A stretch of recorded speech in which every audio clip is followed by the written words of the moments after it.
conectando a través de SLN Live. Sean bienvenidos. La semana pasada comencé a hablar de un tema que es súper importante para todos aquellos que profesamos la fe en Jesús. Caminar con el Señor es una bendición. Caminar sin Él es una tragedia. Caminar con Él hace que tú y yo podamos disfrutar los cielos abiertos sobre nuestra vida. Porque Cristo es el gran tesoro y la Biblia nos invita una y otra vez a buscar las cosas de arriba, no las de abajo.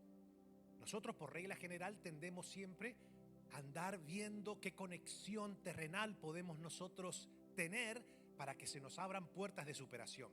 Sin embargo, la Biblia nos invita una y otra vez a reflexionar en relación a esto y a entender que es Dios el que puede hacer que nuestra vida sea trascendental en todos los aspectos. Como dice, por ejemplo, el apóstol Juan: amado, es mi deseo que tú seas prosperado en todas las cosas y que tengas salud, así como prospera tu alma. Eso es caminar bajo cielos abiertos. Caminar bajo cielos abiertos no implica que no vamos a atravesar momentos difíciles. Por el contrario, caminar bajo cielos abiertos quiere decir que si nos toca atravesar un desierto, del cielo Dios va a enviar maná para sustentarnos. Caminar bajo cielos abiertos no indica que no vamos a tener que en ocasiones luchar contra una fosa de leones hambrientos que buscan devorarnos. Caminar bajo cielos abiertos es entender que cuando Dios está protegiendo nuestra vida, por más que nos tiren a una fosa de leones hambrientos, el Señor mandará a su ángel para que ellos no puedan devorarnos y sacarnos victoriosos. O sea, caminar bajo cielos abiertos no indica que no vamos a atravesar momentos críticos. Por el contrario, que vamos a tener su protección, su provisión, su salvación. Y si aún nos tocase enfrentar un horno de fuego, quienes han entendido que la soberana voluntad de Dios trasciende nuestra vida física en esta tierra, que Dios nos ha prometido vida eterna, entonces todos vamos a tener la misma actitud que tuvo Cedrac, Mesac y Abednego. Cuando le dijeron, bueno, si ustedes no adoran a la estatua, entonces ustedes van a ser lanzados a un horno de fuego. Y aquellos tres jovencitos, que hace falta de esos jovencitos en la actualidad, se pararon delante de aquellos hombres que lo amenazaban con echarlo a ese horno. Le dijeron, mira, ¿sabes qué? Te vamos a decir algo. Acá no vamos a hacer un decreto apostólico, ni un acto profético, ni vamos a demandar, ni poner una demanda en ningún lugar. Yo te voy a dejar saber algo, le dijeron a aquellos tres hipotes. Aquellos tres jovencitos le dijeron, mira, Dios es poderoso para librarnos de este horno. Así que sea que Dios nos libre o que no nos libre, sepa el rey que no vamos a adorar a nadie que no sea el rey soberano que está en su trono lleno de gloria. Usted dirá, pero pastor, no me dejes con el cuento a la mitad. Si va a contar el chisme, cuéntalo completo. Lo tiraron, pero antes de tirarlo pusieron ese horno de fuego 7 veces más fuerte. Y cuando lo tiraron, todos estaban diciendo, acá se le acabó la valentía a estos tres güirros, a estos tres pibes que se creían súper espirituales, que sea que Dios me libre, que no me libre, a ver si el Dios de ellos los puede librar. Para sorpresa de ellos, comienzan a mirar adentro del horno y ven que estos muchachos, lejos de consumirse y transformarse en ceniza, estaban adentro caminando. Entonces uno se pregunta al otro y le dice, che, escúchame, porque era argentino el que lo echó. Le dice, che, escúchame, ¿no fueron tres los que tiramos adentro del horno? Y le dijeron, me va a decir a mí, venga, vale, es que eran tres, porque había un gallego también ahí. Pero es que eran tres. Y le dice el colombiano, ay, qué pena con usted, pero es que hay 4 allá adentro. Era paisa. ¿Cómo que hay 4? Si echamos 3. Es que había uno que tenía la semejanza del Hijo del Hombre.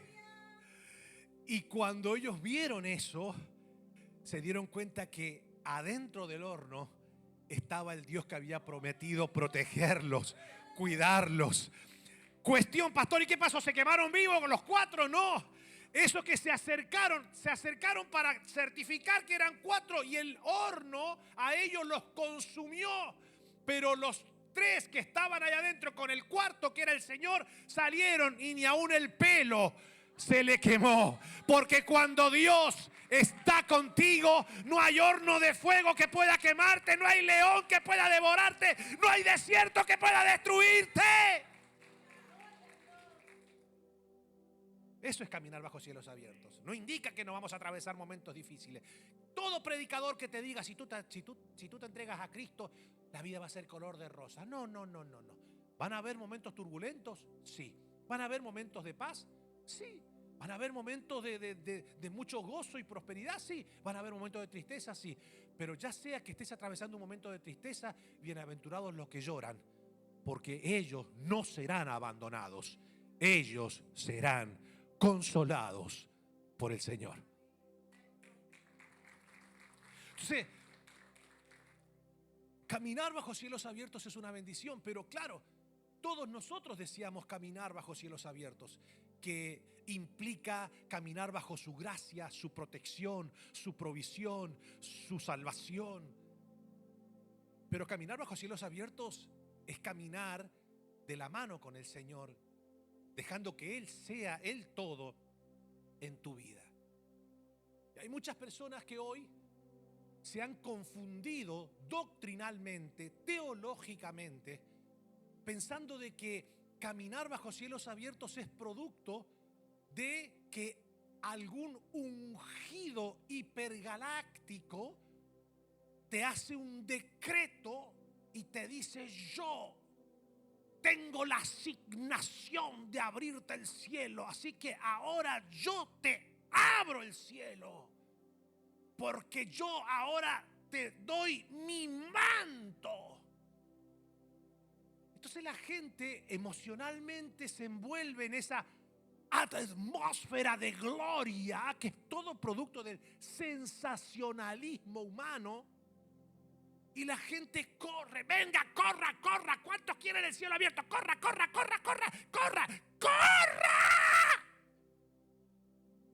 Y la gente va y todo un show. Claro, después que pasó todo el show, ahora viene para ellos lo más importante. ¿Cuántos recibieron los cielos abiertos? Sí, solamente falta una cosa. ¿Qué falta? Diríamos en Argentina, poniendo estaba la ganza. ¿Qué es lo que hay que hacer? Ellos le llaman sellarlo, o le llaman pacto, o le llaman amarrar la palabra. ¿Se entiende? Nada de eso es bíblico. Nada. Por eso que lo dejan para el final. ¿Por qué? Porque ya la gente está en su éxtasis emocional. Entonces la gente dice: wow, estoy a $1,000 o estoy a $500 de que los cielos abiertos se transformen en la casa que siempre soñé, en el auto que siempre soñé, en la familia que siempre soñé. Es cuestión de $500 nada más. ¿Me siguen hasta acá? ¿Qué es lo que va a pasar con ese tipo de fe? Que te va a causar decepción. Porque el único que se va a enriquecer es la persona que te está estafando y la persona que quizás con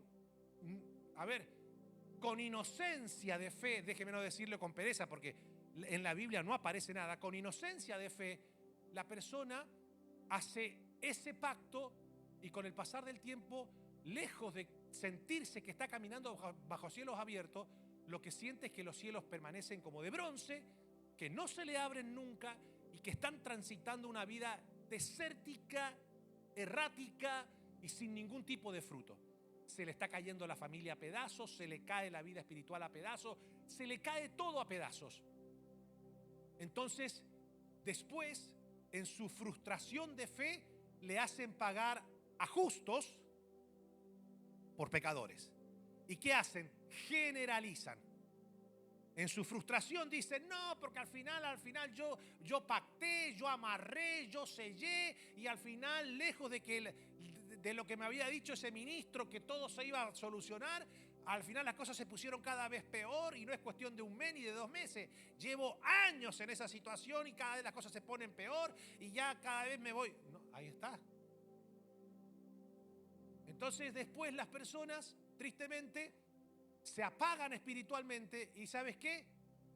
Esto de la religión o esto de fe, esta cosa. A ver, no le eches la culpa a Dios ni le hagas pagar a los ministros que son de Dios las malas acciones de los que se dicen ser de Dios pero que no son de Dios. ¿Me siguen hasta acá? Entonces mi deber como pastor, mi deber como hombre de Dios es enseñarles a ustedes que la fe es muy simple, que esto se trata de amar a Dios por sobre todas las cosas y que nosotros debemos caminar en su palabra para que esos cielos permanezcan abiertos sobre nuestras vidas. Porque los cielos no se pueden abrir sobre un creyente que no camina conforme a la palabra de Dios. Pero claro, para caminar conforme a la palabra de Dios, usted y yo, es decir, sus hijos, es decir, los creyentes, debemos escudriñarla. ¿Para qué? Porque a medida de que más nos adentramos en el conocimiento de la palabra, menos vulnerables al engaño somos.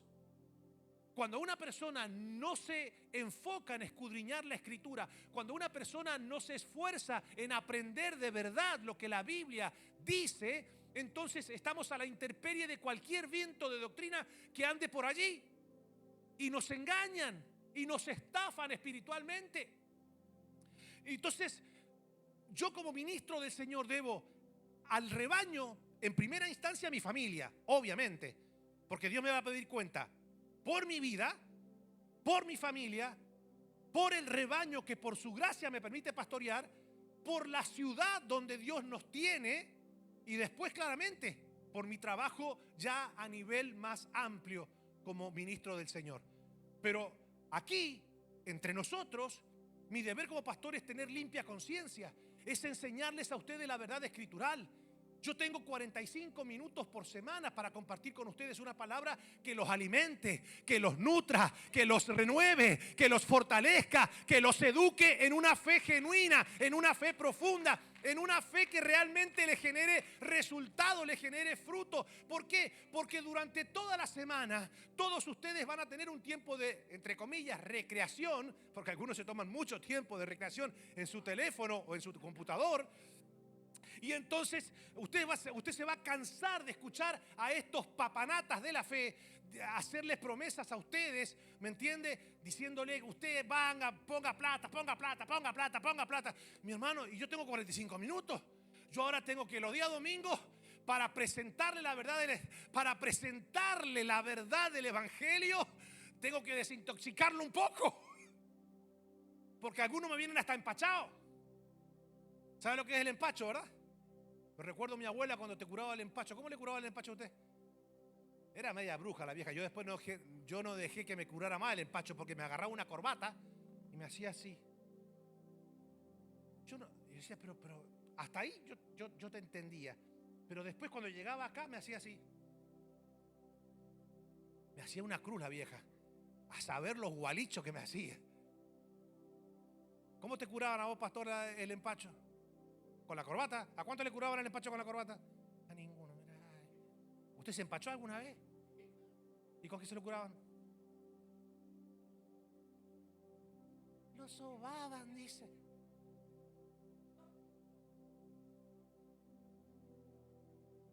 Bueno. Algunos le tiraban el cuerito, qué sé yo. Bueno, síntesis. No vamos a hablar del empacho. Entonces diga conmigo, caminar bajo cielos abiertos es una bendición. Ahora, esa bendición es producto, diga conmigo, de una aplicación escritural. Fuerte, diga conmigo, aplicación escritural. Entonces, número 1, vamos a avanzar. Hay 5 pilares que nos hacen caminar bajo cielos abiertos, que nos hacen ver la gloria del Señor fluyendo en nuestra vida. Y es que los cielos abiertos permanecen solo en aquellos que comprenden, o sea, que no solamente leen, comprenden la Escritura, la creen y la aplican. Diga conmigo, la leen, la comprenden, la creen y la aplican. Entonces, cuando yo leo, comprendo, creo y aplico, los cielos se abren, porque Dios le abre el cielo a aquellos que caminan conforme a la palabra de Dios.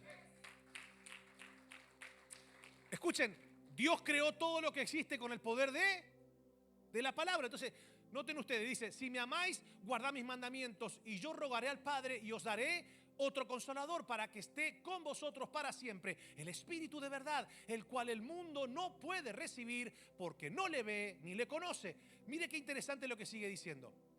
Pero vosotros le conoceréis porque mora con vosotros y estará en vosotros. No os dejaré huérfanos, vendré a vosotros. Todavía un poco más y el mundo no me verá más, pero vosotros me veréis, porque yo vivo, vosotros también viviréis. En aquel día vosotros conoceréis que yo estoy en mi Padre y vosotros en mí y yo en vosotros. El que tiene mis mandamientos y los guarda, ahí está, el que los conoce, los comprende y los guarda, es decir, los obedece, ese es el que me ama. Entonces, ¿cuál es la manifestación de amor al Señor? Obedecer su palabra. Yo le puedo decir I love you Lord, pero si no obedezco su palabra, si no me interesa caminar conforme a su palabra, es una forma, errónea de decirle te amo, porque para demostrarle a Dios el amor hay que caminar conforme a su palabra. Dice, ese es el que me ama, y el que me ama será amado por mi Padre, y yo le amaré y me manifestaré a él. Le dijo Judas, no el Iscariote, Señor, ¿cómo es que te manifestarás a nosotros y no al mundo? Respondió Jesús y le dijo, el que me ama, ayúdeme, el que me ama, mi palabra guardará, y mi Padre le amará, y vendremos a él y haremos morada con él. El que no me ama, ¿cuál es la característica de una persona que no ama a Dios? No guarda mis palabras. La palabra que habéis oído no es mía, sino del Padre que me envió. Eso merecía un aplauso.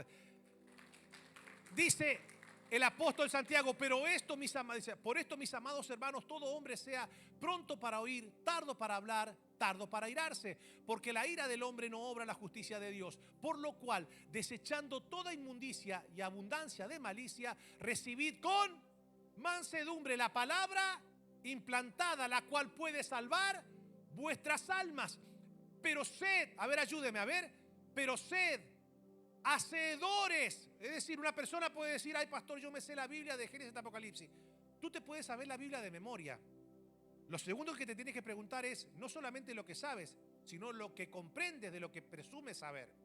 Y después, cuánto obedeces de aquello que presumes conocer.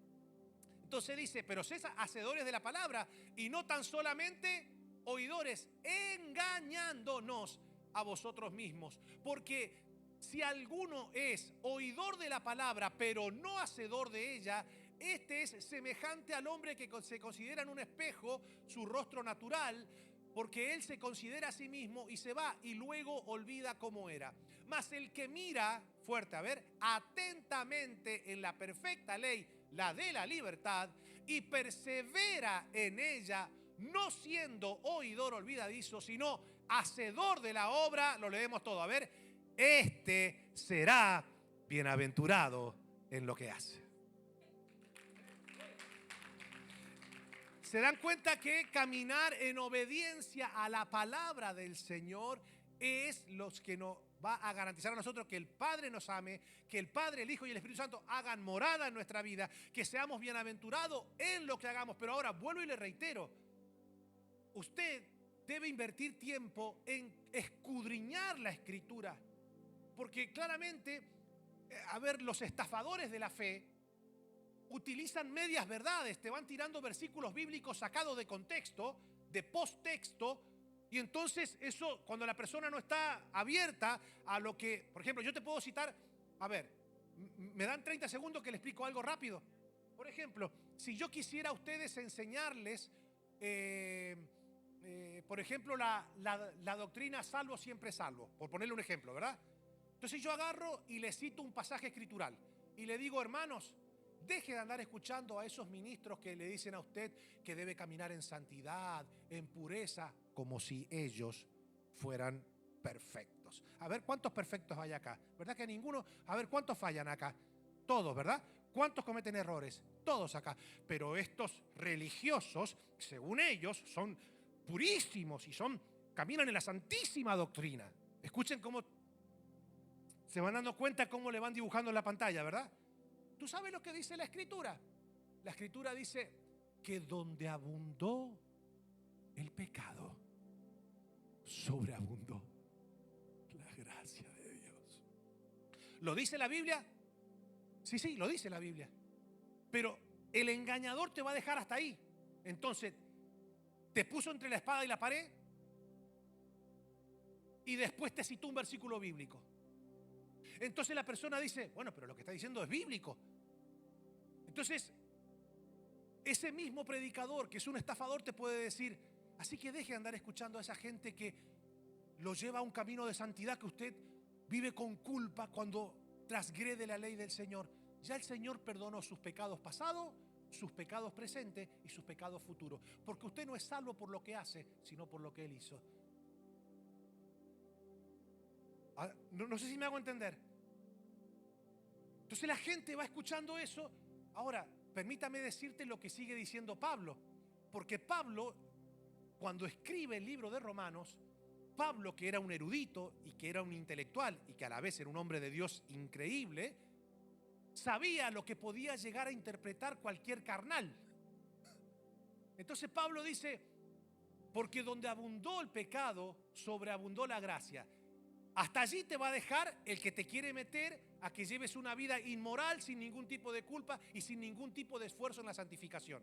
Cuando la Biblia claramente dice que la voluntad del Señor es vuestra santificación. Ahora, el versículo sigue diciendo, porque Pablo sigue narrando, y Pablo se pone en la mente del lector. Esto es fabuloso. Y Pablo dice, ¿qué pues diremos? ¿Pecaremos para que abunde la gracia? En ninguna manera. ¿Cómo vamos a vivir en el pecado si hemos muerto a él? ¿Me siguen? Pero eso no te lo leen.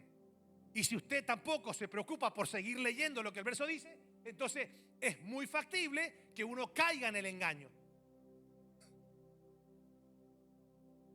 Por eso que yo como pastor debo enseñarle la Biblia de una manera, sistemática, concreta, para que no caiga en estas cosas que tanto daño le están haciendo a los creyentes de hoy. Debemos amar la palabra. Debemos recuperar la pasión por no solamente leerla, por escudriñarla.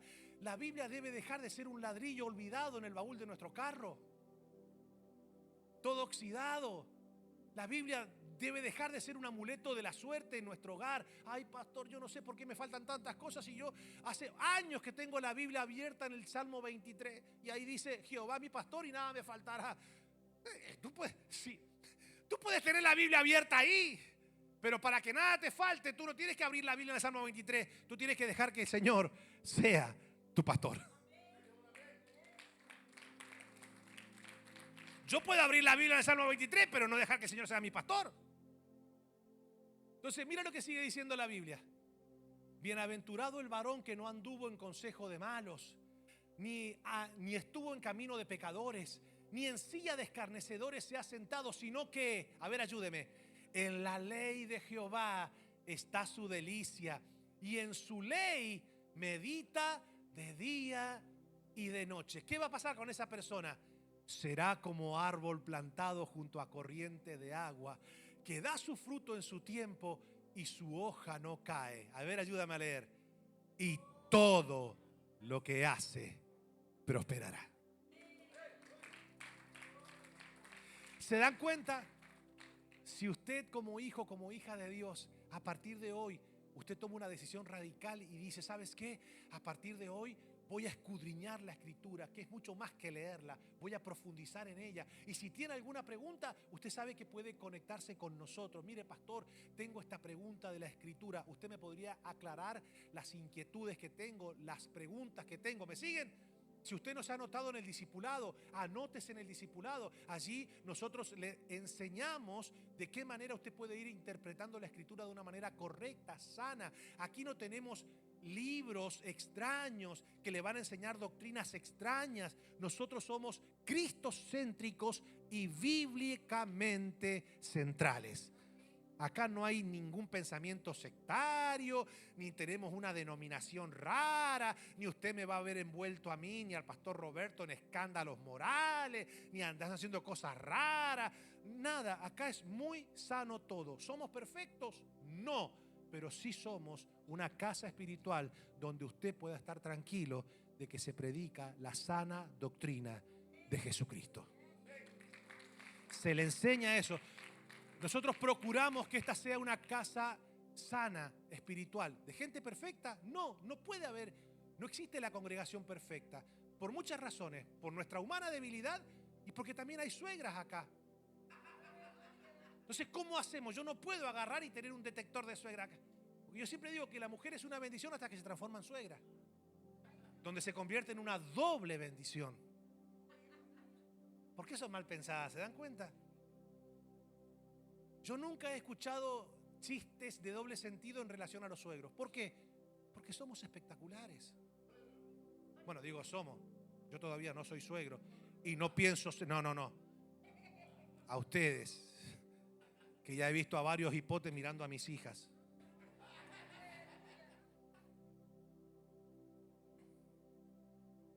Usted no me quiere tener a mí como suegro. El pastor Roberto es mucho más dócil. Es buenacho. El pastor yo lo miro y digo, este va a ser un buen suegro. Pero conmigo no se juega, hermano. Usted le hace rodar una lágrima en la mejilla a mi hija, usted va a conocer el león que hay en mí. Ahí va a conocer que yo nací en Olancho.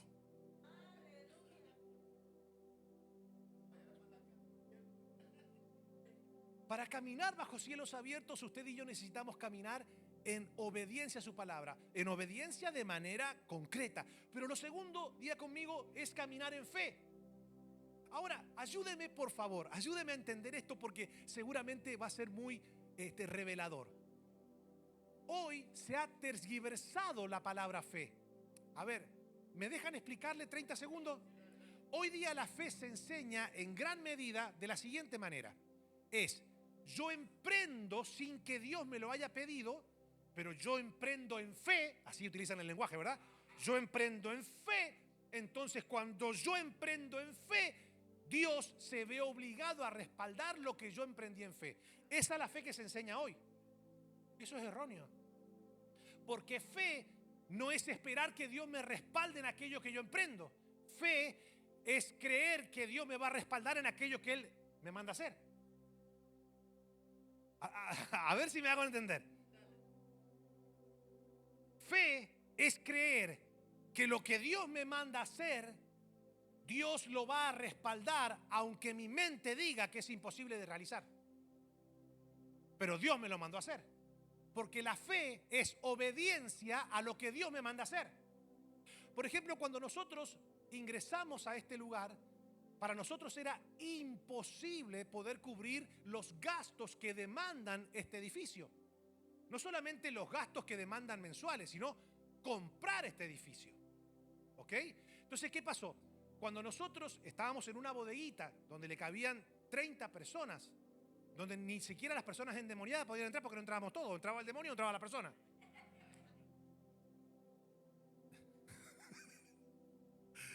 Entonces, ¿qué pasó?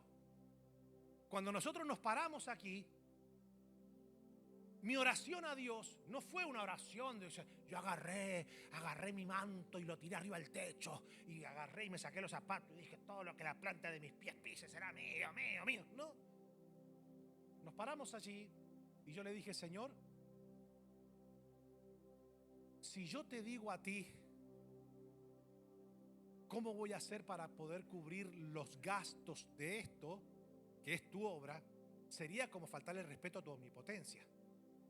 Tampoco quiero hacer un acto profético y que yo me meta en un lugar a donde tú no me mandaste. Entonces la oración fue muy sencilla. Señor, si este es el lugar que tú has escogido para que tus hijos se reúnan y podamos adorar tu nombre, y que esta esquina se transforme en un canal de bendición, en un granero de bendición, bueno, Señor, acá lo más importante no es cómo voy a hacer para cubrir los gastos, sino saber que si esta es tu voluntad. Esa fue mi oración. Si es tu voluntad, yo te prometo, Padre, que nunca te voy a decir cómo voy a hacer para poder cubrir, porque el mismo Dios que te manda a conquistar es el mismo Dios que te provee para que puedas salir adelante. Mire, mi hermano, y esto lo digo, pero con, un testimonio, pero no esos testimonios raros, que ni siquiera te pueden decir de dónde apareció el dinero. De repente, viste que ahora está muy de moda hasta que Dios cambia la cifra de dinero. Esto fue muy sencillo. En la bodeguita, cuando nosotros nos reuníamos, éramos 30 los días domingos en pleno avivamiento. Pero los días jueves éramos 7, 8 personas. ¿Ok? En ese nosotros teníamos que ya darle una respuesta a la persona que nos iba a facilitar el lease con opción a compra de este lugar, y nosotros teníamos que dar $22.500. En aquel entonces, era el año 2013, éramos una congregación muy pequeña, pero nosotros necesitábamos, si queríamos crecer, la bodeguita no tenía cuartos para niños, era una cosa larga para atrás, de 1000 pies cuadrados, era muy chiquitito. Habíamos puesto un par de sillas, había un solo baño, no teníamos handicap, o sea, literalmente estábamos muy incómodos. Los niños gritaban y se escuchaba todo, no se podía predicar tranquilo. Y nosotros necesitamos, no era un lujo, era una necesidad que pudiéramos tener. No teníamos parqueo, teníamos 8 parqueos, 7 parqueos nada más. Así que nosotros le pedimos al Señor eso. Y entonces, bueno, cuando la Realtor nos dice, bueno, ustedes tienen que, era un día miércoles, el día viernes tienen que traerme un cashier check, no van a aceptar cheques, un cashier check. Imagínate, yo estaba totalmente entre la espada y la pared, porque ya había caminado conmigo la Realtor casi una semana y media buscando lugares, y que de repente después de una semana y media le diga, ¿sabes qué? No tengo un peso. Ella es Realtor, ¿vos qué le hacés a ese cliente? Ella es Realtor. Entonces ella me estuvo acompañando y yo sentía, digo, uy, porque claro, viste, andábamos viendo y no encontrábamos nada, y surgió esto. Bueno, para hacerle el cuento largo corto, nosotros ese día llegamos, entonces la mujer me iba a esperar el día viernes acá. Así que el día jueves llegamos a la iglesia, y entonces, bueno, yo termino de predicar, éramos 7 personas. Cuando llegamos a la casa, solamente habían 3 sobres, diga conmigo 3 sobres. O sea que habían 4 que no dieron un peso. Pero yo no le digo nada a la iglesia, ¿eh? Yo no le digo nada porque sabía que era, sí, no teníamos, yo no le digo nada. Solamente yo le dije a la iglesia que habíamos visto un templo, pero no le dije nada porque era inalcanzable, era imposible. Cuestión es que abrimos el sobre y entonces le digo a mi esposa, mira, mi amor, parece que a alguien se le rompió el chanchito hoy. Dio $250. Dice, ah, sí, para nosotros era una ofrenda grandísima. Miró el cheque y dice, no, mi amor, no son $250, son $25.000. Yo la miré y le dije, no jugues conmigo porque estoy muy joven para morir de un ataque cardíaco. Así que como buen incrédulo, sí, agarré el cheque y le dije, vamos a llamar al hermano. A ver, si fuera un testimonio medio raro, yo le diría, yo no sé cómo pasó, pero del cielo aparecieron 2 ángeles y pusieron 3 ceros más. Eso es misticismo, eso es basura. ¿Ok? Yo llamé al hermano. Usted lo puede comprobar, se llama David y la esposa se llama Sara. Le doy nombre y todo, ¿ok? Le llamo y le digo, 11 y pico de la noche, le digo, hermano David, perdone que le llame hasta ahora, pero parece que usted lo agarró con sueño haciendo el cheque y me parece que usted se equivocó, porque acá con mi esposa tenemos un cheque de usted que dice que son $25.000. Me dice, no, pastor, no hubo ninguna equivocación. Y le digo, ¿pero por qué diste eso? A todo esto yo le estoy preguntando, ¿eh? Cualquiera se hubiese quedado callado, o sea, no importa, depositarlo. No, yo llamé porque dije, que un latino haga eso. Bueno, fue la única vez hasta el día de la fecha. Algunos dicen, ay, pastor, no me mira a mí. Entonces ahora yo me tomo el trabajo del IRS. Y le dije, ¿de dónde sacaste la plata? Si se lo dije, pues yo no quiero dinero sucio. Pero como me lo había dado en cheque, la tenía en el banco. Dice, no, pastor, quédese tranquilo. Dice, nosotros teníamos una casa en Kendall que la vendimos en $250,000.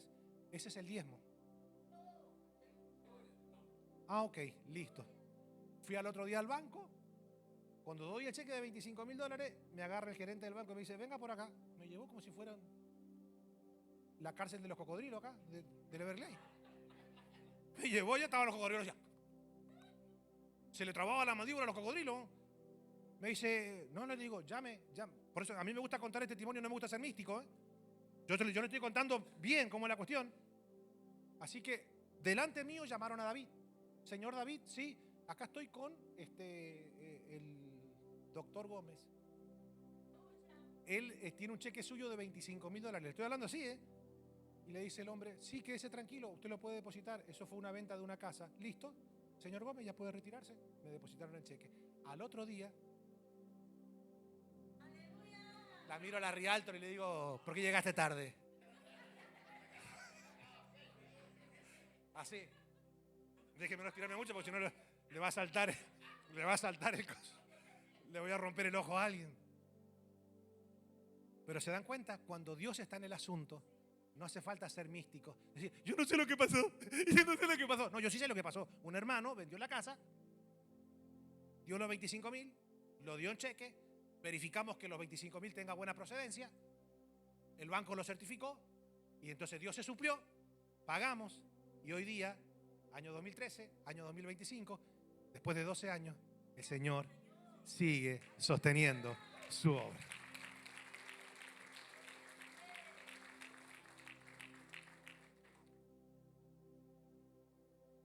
Eso fue una bendición enorme.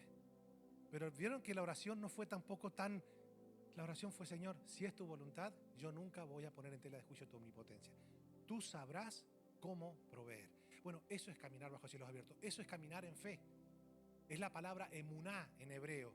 Es fe en hebreo, es emuná. ¿Qué significa emuná? Es, si Dios me dice, da 7 vueltas a las murallas de Jericó que van a caer, no es que Josué dijo, muchachos, siento en mi espíritu dar 7 vueltas. No. El Señor le dijo eso. El mar se abrió porque Dios le dijo a Moisés, extiende la vara. O sea, se dan cuenta que todo lo que tú tienes que dar el paso y Dios te respalda. No. Tú tienes que creer que lo que Dios te manda a hacer, aunque parezca imposible para tu mente, tu fe siempre creerá que lo que Dios te manda a hacer, aunque tu mente diga que es imposible, hazlo, porque si Dios te lo manda a hacer, Él se encargará de hacer la obra que Él te mandó a hacer. Ahora, lo que Dios te manda a hacer, diga conmigo, lo que Dios me manda a hacer, nunca es una locura, siempre tiene que ir de acuerdo a ¿qué? A su palabra. Dice, mas no todos obedecieron al evangelio, pues Isaías dice, Señor, ¿quién ha creído a nuestro anuncio? Así que la fe es por el oír. A ver, ayúdeme. ¿Cómo viene la fe? Por el oír. Y el oír por la palabra de Dios. Entonces la fe, ¿dónde se fundamenta? En la palabra de Dios. Dice el libro de Santiago, hermanos míos, tened por sumo gozo cuando os halláis en diversas pruebas, sabiendo que la prueba de vuestra fe produce paciencia, mas tenga la paciencia su obra completa para que seáis perfectos y cabales sin que os falte cosa alguna. Entonces, una persona que sabe que está caminando en obediencia a la palabra del Señor y que cree la palabra del Señor, es una persona que, a pesar de que en ocasiones le toque enfrentar pruebas de su fe, siempre va a tener un gozo sumo. ¿Pero por qué? Porque Dios se encarga de cumplir lo que promete. Y eso es lo que nos tiene que dar paz en nuestro corazón. Hay gente que dice, cuando las cosas son de Dios, no vas a tener problemas. No, cuando Dios te manda a hacer cosas,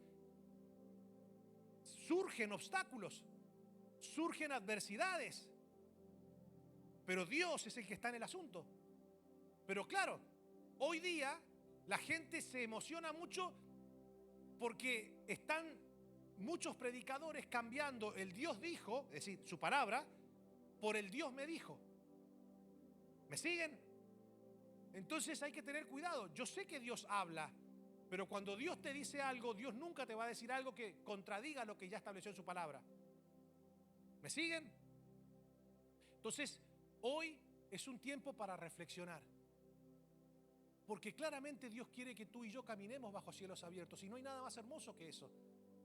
Y ya les dije al principio que eso implica caminar bajo su protección, su provisión, su gracia, su favor, su salvación, su redención, su expiación.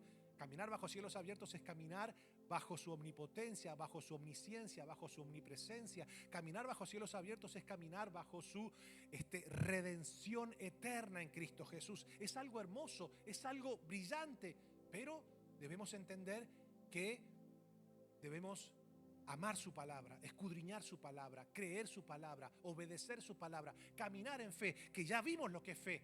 Fe es creer que lo que Dios me manda hacer tiene como resultado la bendición. No solamente lo que Dios me manda hacer, sino también obedecer los principios. Cada promesa de Dios escrita en la Biblia está sujeta a un principio que tú y yo debemos obedecer. En la Escritura tenemos más de 3.000 promesas de Dios para sus hijos, pero cada una de esas promesas demandan un principio de obediencia nuestro. Aún la salvación que es por gracia y por favor del Señor. Bueno, pero pastor, si es por gracia, entonces ¿cuál es el principio que debemos aplicar? Si es por gracia, quiere decir que nosotros no podemos hacer nada para obtenerla. Sí, no podemos hacer nada para obtenerla, pero para obtenerla lo que tenemos que hacer es arrepentirnos. Es decir, no hay obra humana que pueda consumar mi salvación o que pueda yo adjuntarla al sacrificio de Cristo para complementar la salvación. No, en ese aspecto estamos todos de acuerdo. Yo no puedo hacer nada para complementar la redención de Cristo, pero para ingresar a esa salvación que es todo mérito de Cristo, yo necesito arrepentirme. Para que yo pueda tener acceso a esa salvación que es gratis. Arrepentíos y convertíos para que vengan de la presencia del Señor, de cielos abiertos, tiempos de refrigerio sobre nuestra vida. Aún la salvación demanda un acto de fe. Y diga conmigo la paciencia. Si quieres caminar bajo cielos abiertos, esto no es cuestión. Vivimos en la era de lo inmediato. ¿Cuántos vieron la serie? ¿Se recuerdan esa serie que decía este producto se autodestruirá en un par de minutos? ¿Cuál era esa? ¿El inspector Gadget era? Misión Imposible. Sabe más de Misión Imposible que de la Biblia. Pero bueno, me recordé, ¿se recuerdan? Entonces hay creyentes que dicen, o Dios hace algo en las próximas 72 horas, o mi fe se autodestruirá. Por eso que hoy los estafadores de la fe te dicen, el Señor me está mostrando que en las próximas en las próximas 24 horas, prepárate para ver, en las próximas 72 horas, el Señor te dice, en la próxima semana vas a ver lo que no viste en 20 años. Y la gente se emociona. ¿Sí o no? La gente se emociona. Yo te hago una pregunta. Dios lo va a hacer en su tiempo, porque su tiempo es perfecto. No es que Dios, dijo que en 72 horas yo iba a hacer algo espectacular y yo no tenía planificado eso, así que me modificó todos los planes. Bueno, hay que hacerlo porque tengo que respaldar lo que el apóstol dijo. Dios no trabaja así. La paciencia cumple un papel muy importante, porque ¿qué es paciencia? Esperar que Dios obre en su tiempo. Entonces nosotros preparamos la fe para lo inmediato. Y si Dios no hace algo rápido, entonces comenzamos a dudar, comenzamos a exiliarnos de la fe, comenzamos a tener pensamientos de incredulidad y comenzamos a abandonar la idea de que Dios va a cumplir lo que promete. Abraham tuvo paciencia y alcanzó lo que Dios le prometió, pero Dios le dio la promesa a los 75 años. A los 75 años. ¿Y sabe cuándo se cumplió esa promesa? Cuando Abraham tenía 99. Pasaron 24 años y Abraham esperó en el Dios que le había prometido, porque fiel es el que promete, el que también lo hará. Hay solteras que están desesperadas. Pastor, llevo 20 años esperando. ¿Por qué te desesperas? Quizás esa persona todavía ni siquiera ha nacido.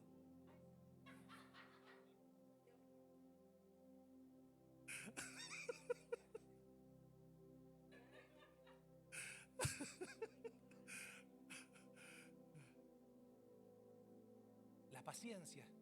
La paciencia siempre va de la mano con la fe. Diga conmigo, siempre. Son inseparables. Porque la Biblia dice, pedid y se os dará. Eso es lo inmediato y estamos acostumbrados a eso. Pero lo segundo dice, buscad y hallaréis. Ya eso te conlleva un tiempo más, ¿sí o no? Ya tenés que buscar. Entonces ya pedí, busqué, encontré, ahora llamo y se os abrirá. Entonces, la promesa es, si ya busqué la voluntad del Señor, sé que la promesa es sí y amén, ahora yo llamo y el Señor dice, llamad y se os... Entonces, la promesa ¿qué es? Que aquella persona que ya encontró la voluntad del Señor, que escudriñó la promesa, que camina en obediencia, que aplica el principio y que está parado y que dice, bueno, ahora llamo y se os abrirá. La promesa es que Dios dice, yo voy a abrir, pero no te dice cuándo. Clama a mí y te enseñaré cosas grandes y ocultas que tú. O sea, la promesa es que si clamo, Dios ¿qué hace? Responde y te revela, pero no te dice cuándo. Entonces ese es el problema. Por impaciente a Abraham o a Sara, porque fue Sara, tenga mucho cuidado con los consejos de las Saras. No porque mi suegra se llame Sara solamente, sino porque es un conglomerado de situaciones. Pero Sara se impacientó y dijo, mira, quiso reinterpretar la promesa y le dijo, ¿sabes qué? Me parece que Dios nos va a dar un hijo, pero no es por mi vientre, es por el de la sierva. Agar se llamaba Entonces, y parece que Agar, viste, no sé, fea no era, porque Abraham ni siquiera le dijo, no, mi amor, mirá. Le dijo, bueno, si es esto y seguro que querés. Así que Abraham fue y parece que tuvo una situación con Agar, donde vino Ismael. Pero se desesperó Sara. No tuvo paciencia. Bueno, hoy día la gente dice, ay, yo no entiendo por qué se están peleando los palestinos con los judíos. Es de allá, ¿eh? Ahí está Ismael e Israel. Uno, hijo de Sara, el otro, hijo de Agar. Ya conmigo. ¡Epa! Mirá de lo que me vengo a enterar ahora. Sí. Así que esta lucha no es que de ahora. Esto ya viene de... En Argentina decimos long time ago. Entonces mira lo que dice la Biblia. Pero en cuanto a vosotros, oh amados, estamos persuadidos de cosas mejores y que pertenecen a la salvación, aunque hablamos así, porque Dios no es injusto para olvidar vuestra obra y el trabajo de amor que habéis mostrado hacia su nombre, habiendo servido a los santos y sirviéndoles aún. Pero deseamos que cada uno de vosotros muestre la misma solicitud hasta el fin, para plena certeza de la esperanza, a fin de que no os hagáis perezosos, sino imitadores de aquellos que por la fe, a ver, ayúdeme, que por la fe y la paciencia heredan las promesas. Porque cuando Dios hizo la promesa a Abraham, no pudiendo jurar por otro mayor, juró por sí mismo diciendo, de cierto te bendeciré con abundancia. ¿Cuál fue la promesa? De cierto te bendeciré con abundancia y te multiplicaré grandemente. A ver, ayúdame a leer. Y habiendo esperado alcanzó la promesa.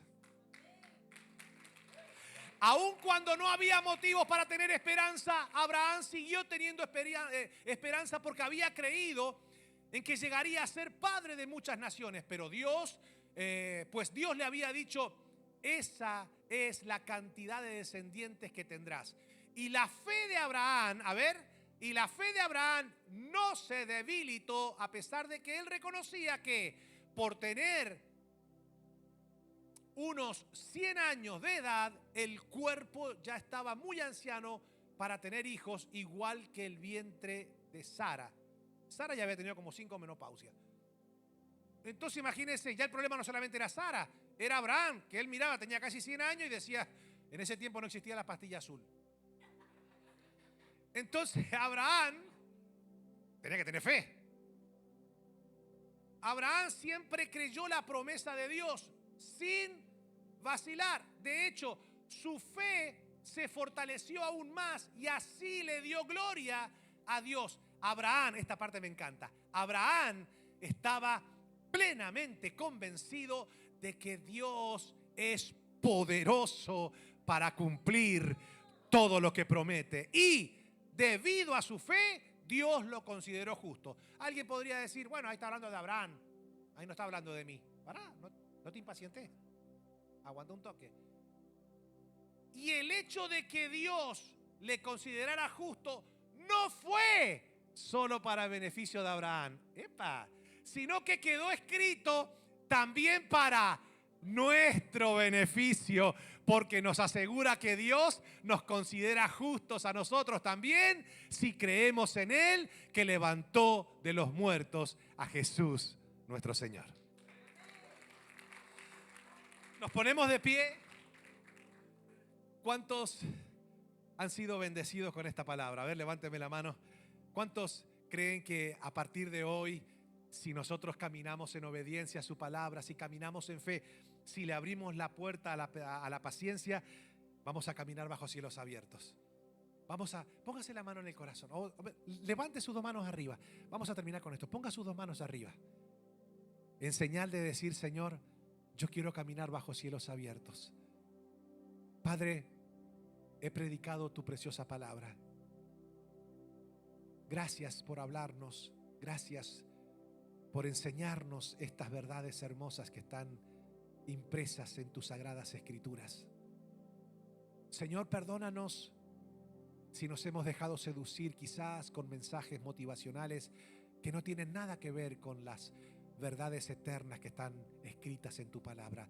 Nosotros hoy reconocemos que solo por medio de la obediencia a tu palabra, del caminar en la fe genuina de Cristo, que está fundamentada en tu palabra, y Señor, de caminar en paciencia, esperando en tu bendito tiempo, nosotros reconocemos que caminamos bajo esos cielos abiertos.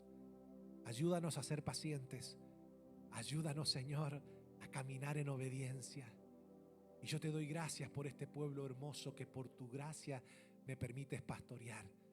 Que esta palabra pueda producir fruto en cada una de las vidas. Que tu salvación abrace cada familia, cada hogar. Que no falte la provisión, la protección, la redención de Cristo en cada uno de estos tus hijitos amados. Gracias, Señor. Gracias por hablarnos, por instruirnos, por capacitarnos, por hablarnos. Bendita sea tu palabra. Bendito sea tu Espíritu Santo. Bendito el sacrificio de Cristo que nos dio vida eterna. A ti sea la gloria, Señor. Levante su mano, voy a orar por usted, por su familia. Padre, que tus hijos tengan una semana súper bendecida. Que el bien y la misericordia les acompañe siempre. Si alguno no tiene trabajo, que esta semana puedan encontrar trabajos. Los que están trabajando, sigue dándole sabiduría para que puedan ser buenos obreros. Señor, ayuda a aquellos que van a tener que pararse delante de un juez de inmigración. Si alguno tiene corte, tu gracia y tu favor los acompañe. Libra, Señor, a tu pueblo del mal. Que ninguna arma forjada de las tinieblas pueda prosperar contra ellos. Que el bien y la misericordia le acompañen siempre. Y, Señor, que tu gracia y favor estén abrazándolos a cada momento. Señor, que esta palabra no quede olvidada. Por el contrario, que tu Espíritu Santo les recuerde cada una de las palabras que nos has instruido en este día. Gracias, Señor, te damos en el nombre de Jesús. Amén y amén. Vamos, denle el mejor aplauso al Rey de Reyes